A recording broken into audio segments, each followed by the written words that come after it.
Hey there, Alan Mathews here. In this video, I'm going to talk about the role of the eyes and how you use them in your classical guitar playing or in anything else that you do in your daily life. Let's get started.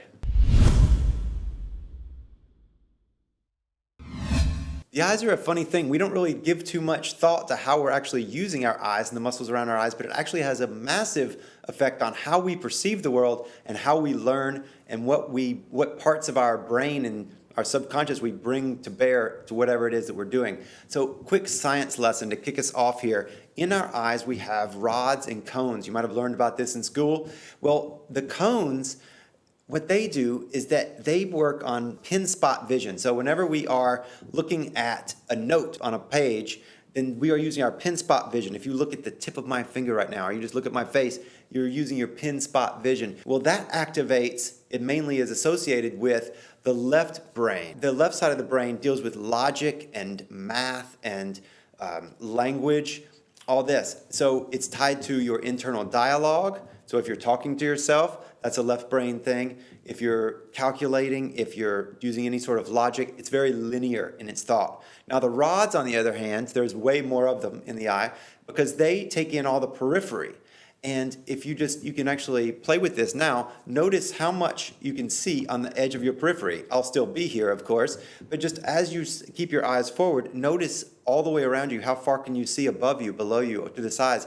This is your periphery. This uses your rods, and that is associated with the right brain, which takes in the entire picture all at one time. It kind of grasps an entire situation all at one time. This is the side that deals with more imagery, the feminine values of compassion, empathy. So we have two completely different things going on in the different sides of the brains, and the parts of the eye, they activate the different parts. Now, it's always a combination of the two. You're rarely just doing one or the other, unless you're really focusing on it. Well, in our music, what we do is if we don't memorize our music and we always read it, then we're constantly really locking ourselves mainly in that left side, mainly in that left brain side of being very linear and being very strategic and logical. Well, that might not be the best thing for our music. It might be actually better to be able to memorize the music, let our eyes defocus a little bit and soften around them and the muscles around them in our face, and that will actually bring more to bear, more of our other resources to bear on the music that we're playing, and we'll have a completely different experience of the music that we're playing.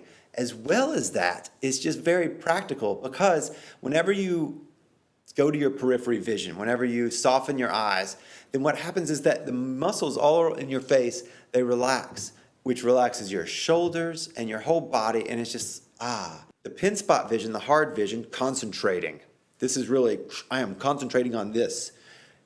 This is very forceful. Whenever we just release our eyes and release all these muscles in our face and allow our periphery vision to come in, well then that actually deals more with contemplation. And so then we can associate different things that we might not have before. And so it's a completely different thing. It reduces stress. It's very good for the health. And so if you're going through your day, if you're having any sort of stress or anything like that, just take a minute and be aware of the periphery. It's very easy and it's very fast. Just release your gaze, soften your gaze from what you're actually looking at and to absorb the vision all around in your entire periphery. So that is the eyes. Memorize your music and soften your eyes. Tips of the day. Please subscribe to this channel and I hope to see you soon.